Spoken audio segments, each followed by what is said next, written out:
greenhouse production, where we can actually see which crops can do well and those which cannot do well in a greenhouse setup. Right, so as a point of departure, let me just start by introducing to you the crops that we have right now in this greenhouse. We have got the tomato variety, which is star 1937. Then we've got these cucumbers. We have got the English we've got the peppers, which is colored peppers. These ones are not the right varieties for greenhouse, because in greenhouse we usually recommend the growing of English cucumbers, which are those that grow very well in terms of the production part, so that we need high value per unit area, because the production parameter when it comes to greenhouses changes from yield per unit area to yield per plant. So the higher the yield that we have per single plant, the more profitable our enterprise becomes. So in this case, I'm sure you can actually see that we have got these ones, which are tomatoes, which are in this greenhouse. Right, in this tomato, as you can see, we are focusing on the yield per plant. A single plant, as you can see, actually give us up to 24 kgs a single plant. So 24 kgs multiplied by the time that we are going in December. I'm sure one of you and I would agree that that is the time where majority of the farmers struggle, find it difficult to make sales or to produce to the market, and in actual fact, in plain language, the demand will be exceeding the supply. So from my anticipation, I'm sure that by December we will be selling tomatoes, even 4 tomatoes per single dollar. And consider the type of tomatoes that we have that are in the greenhouse. Definitely we are going to make a killing. Then we come on to these cucumbers. I am sure that you can actually see that the cucumbers are now at their flowering stages, and some are actually fruiting. But there comes an issue to talk about. That is where we see major problems that we have in the greenhouse, which are usually fruit flies. Fruit flies are actually a menace when it comes to cucurbits. Cucurbits, I'm talking about cucumbers, butternuts, pumpkins, as well as watermelons. So those things are usually affected by fruit flies or pumpkin flies. But as a rule of thumb, the pumpkin flies or the fruit flies prefers these flowers which are still tender, because what happens, the cycle requires the pumpkin fly or the fruit fly to deposit some of the eggs within this youthful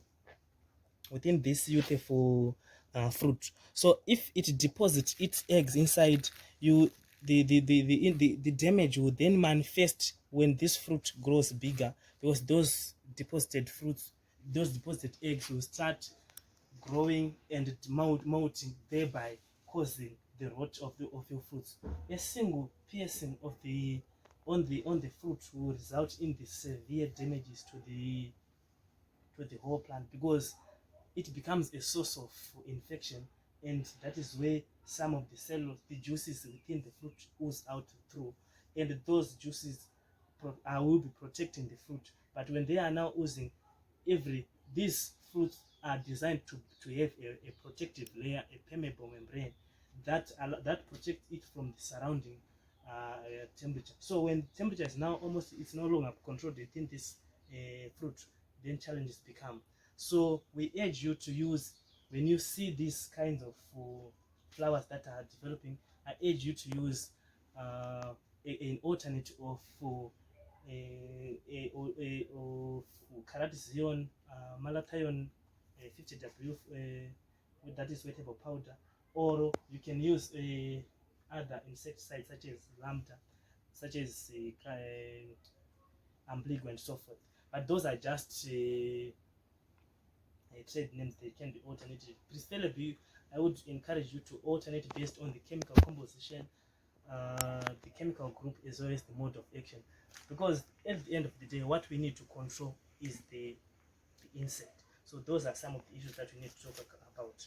Then I'm sure if you manage to control those things, by always you will be able to do you would have done a very good job. Then coming on to these papers, these are the right choice for a greenhouse. You understand that these are indeterminate varieties, and by an indeterminate varieties, I will be talking about varieties that allows you to continuously grow whilst it has been fruiting. I'm sure you can actually see from this side that these tomatoes, these peppers are actually growing, but the fruiting has already begun from the bottom. So if fruiting has begun, that is the vegetative phase, but still reproductive is still going on. That is a from the surrounding temperature. So when temperature is now almost, it's no longer controlled within this fruit, then challenges become. So we urge you to use, when you see these kinds of flowers that are developing, I urge you to use an alternate of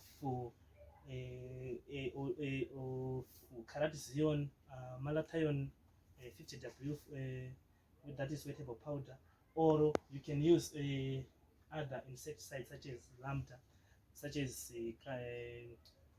ambligo and so forth.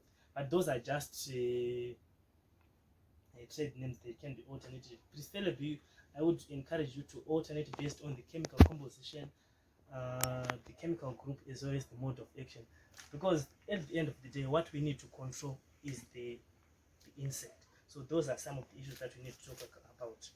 Then I'm sure if you manage to control those things, by always you will be able to do you would have done a very good job. Then coming on to these papers, these are the right choice for a greenhouse. You understand that these are indeterminate varieties, and by an indeterminate is usually very high. So since temperature is very high, I'm sure you understand that we actually require something that protects the crop. The temperature, the high temperature in the greenhouse promotes crop growth, vigorous crop growth.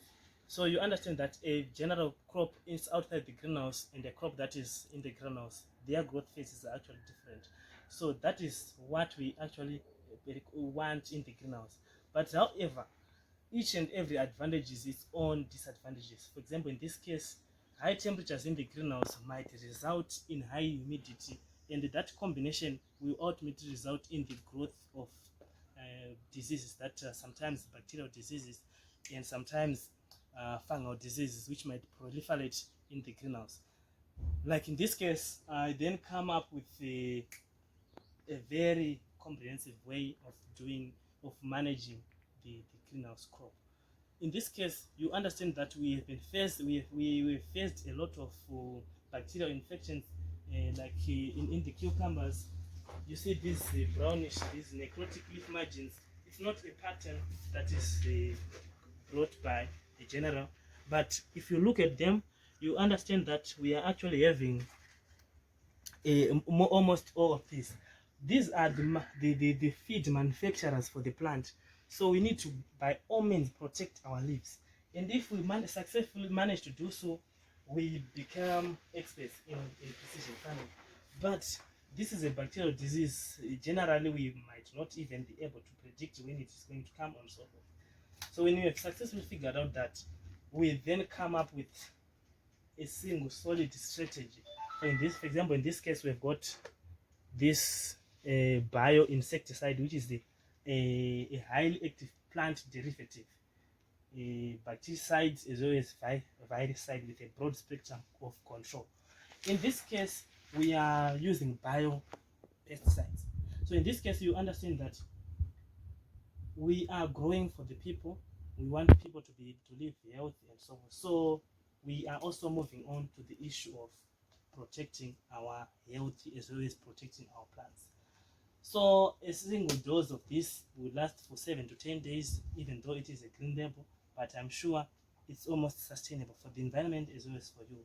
So I think in that regard, I will just conclude by just saying greenhouse farming is a rewarding venture, but you need to be very careful in the selection of crop as well as selection of your production matrix. Thank you so much.